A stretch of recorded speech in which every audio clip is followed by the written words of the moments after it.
میں ایک واقعہ سنایا نا, جس نے مجھے سنایا تو بس میں آنکھوں سے ضبط نہیں کر پا رہا تھا.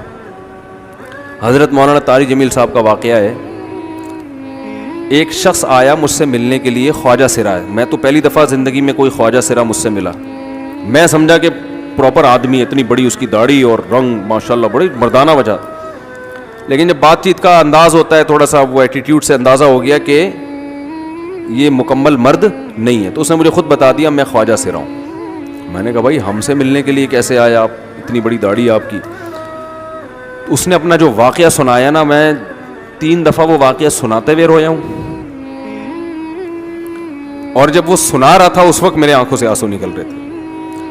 اس نے یہ ابھی بھی میرا بیان سنتا ہے. وہ اس نے واقعہ سنایا کہ میں جب پیدا ہوا تھا نا تو میں خواجہ سرا تھا. گھر میں ایسا بچہ پیدا ہو جائے والدین کی طرف سے عزت نہیں ملتی. جب 10-12 سال کا ہوا تو نہ بھائی مجھے عزت دے رہا ہے اور نہ میرا والد مجھے عزت دے رہا ہے. میں بھائی کے ساتھ کہتا ہوں مجھے باہر لے کے جاؤ تو وہ کہتے ہیں لوگ میرا مذاق اڑائیں گے تمہیں دیکھ کے. ظاہر ہے اس کی حرکتیں تھوڑی زنانہ لڑکیوں والی حرکتیں ہوتی ہیں. اور والد بھی کہیں محفلوں میں نہیں لے کے جا رہے, ایک مذاق اڑایا جاتا ہے. کہنے ایک دفعہ میں کہیں گزر رہا تھا تو یہ جو ہوتے ہیں نا خواجہ سراؤں کی پوری ایک جماعت تھی, انہوں نے مجھے پہچان لیا, دیکھا اتنا اچھا. اس وقت نہ اس کی داڑھی اور یعنی اس میں خواتین والی ہی علامتیں تھیں زیادہ. تو انہوں نے مجھے کہہ رہے ہیں اتنی عزت دی, کھانا کھلایا اور اپنے گرو کے پاس لے کر گئے. اور گرو نے کہا کہ تم ہمارے ایجنٹ بن جاؤ, ہم تمہیں پھر ڈانس ماس کروائیں گے, آدھے تمہارے آدھے ہمارے, جو بھی اس کا سیٹ. کہہ رہے مجھے پہلی دفعہ کہیں عزت ملی. تو لیکن میرے ابا کو پتہ چل گیا تو ابا نے لا کے طبیعت سے کوٹ دیا, ٹھیک ہے نا, کہ دوبارہ ان میں نہیں بیٹھنا. ٹھیک ہے ہم نے توبہ کر لی, بھائی یہ برے لوگ ہیں, ڈانس ماس اچھی چیز نہیں ہے, ٹھیک ہے. تو اب کیا ہوا, کہتے ہیں کہ پھر جو ہے نا کچھ دنوں میں کہیں کسی سے جھگڑا میرا ہوا کسی بات پہ, تو اس نے انتقام لینے کے لیے شکایت لگا دی ابا کو کہ یہ دوبارہ ان کے پاس گیا. حالانکہ وہ جھوٹی شکایت تھی. اب ابا کو لگا کہ یہ صحیح کہہ رہا ہے جس نے شکایت لگائی ہے, کیونکہ شبہ تو تھا نا ابا کو دوبارہ جائے گا. ابا نے پھر مارا. کہہ رہے ہیں میں بول رہا ہوں کہ میں نے یہ کام نہیں کیا, میں نہیں جا رہا ان کے پاس, میں نہ ناچ گانا سیکھ رہا ہوں, کچھ بھی نہیں. لیکن ابا نے اس کی باتوں میں آ کے انکوائری نہیں کی ہوگی پوری, وہ سمجھے ہوں گے کہ بھئی ایسا ہی ہے, تو ابا نے پھر کٹائی لگائی. تو اس کے دل میں منفی جذبات پیدا ہو گئے اور یہ گھر سے بھاگ گیا کہ بھئی مجھے ویسے تو عزت نہ یہاں مل رہی ہے اور میں ذلت برداشت بھی کر رہا ہوں تو بھی. کہہ رہے میں وہاں چلا گیا. تو جب میں وہاں گیا ہوں نا خواجہ سراؤں کے ہاں, تو وہی گرو اور ڈانس, اور پھر اس نے مشہور کچھ ایکٹروں کے نام بتائے جن کے ساتھ ہم ڈانس کرتے تھے, اور پیسے آنا شروع ہو گئے, آدھے گرو کی جیب میں آدھے ہماری, اور ہٹو بچوں. لیکن ظاہر ہے یہ کوئی عزت دار راستہ تو نہیں ہے نا. کہہ رہے ہیں کہیں سے تبلیغی جماعت میں حضرت مولانا طارق جمیل صاحب آ گئے. انہوں نے اجازت مانگی, ہمارے گرو کو پیغام بھیجا بھائی مجھے ایک دفعہ یہاں آ کے دعوت دینے دو. اس نے اجازت دے دی, آ جاؤ بھائی. بیان کیا, ان کو سمجھایا بھائی یہ زندگی نہیں ہے, اللہ کی سیروزے کے لیے بہرحال ترغیب دی. کہہ رہے ہیں میں تیار ہو گیا, باقی لوگ تیار نہیں ہوئے, میں تیار ہو گیا. کہہ رہے میں نے گرو سے اجازت لی, اس نے کہا جاؤ لگا لو سیروزہ. تو کہتا ہے کہ جب میں حضرت کے گھر پہ گیا ہوں نا تو حضرت پہلے سے دروازہ کھول کے ایسے انہوں نے دونوں بازو پھیلائے ہوئے تھے استقبال کے لیے, پہلے سے کھڑے ہوئے تھے علماء کے ساتھ.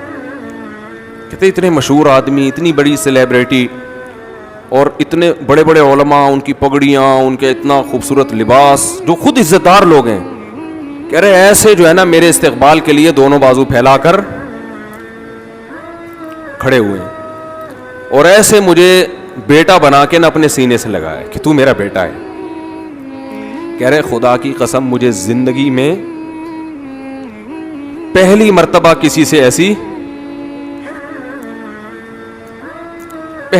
ایسی عزت ملی مجھے کسی سے, اور اس عزت دینے میں مولانا کا کوئی مفاد, بولو بھائی, کچھ بھی, بلکہ ذلت ہوگی نا. لوگ کہتے ہیں خواجہ سرا کو بیٹا بنایا ہوا, اور اس وقت تو اس میں بیچارے میں کچھ زنانہ سی علامتیں بھی تھیں. تو خواجہ سرا کو کیا دے رہے ہیں, عزت دے رہے ہیں. کیا کسی تاجر پہ محنت کرو تو تھوڑا چندہ دے دے گا مدرسے کو, ایسا ہی ہے نا. اور کسی افسر پہ محنت کرو تو تعلقات کیا ہو جائیں گے, جب وہ دین پر آئے گا تو اس سے کیا فائدہ اس کو. تو اب باپ ایسے ان لوگوں کو ریجیکٹ کر دیتے ہیں, بھائی اپنانے سے کہہ رہے مجھے یہ اپنا رہے ہیں, ایسے سینے سے لگایا انہوں نے, اور مجھے سہروزے کی جماعت میں اپنے ساتھ لے کر گئے, کھلاتے تھے, بڑا خیال رکھوایا میرا. کہہ رہے اس کے بعد پھر میں نے گرو سے اجازت لی, وہ گرو چھوڑتے تھوڑی, ان کو پیسے ویسے دیے, جان چھڑائی نا, وہ بھی غلامی کی طرح نکلنا پڑتا ہے, پیسے دیے پتہ نہیں کتنے لاکھ یا کتنے ہزار روپے, وہاں سے پھر نکل کے 4 مہینے اس میں بھی خیال کیا.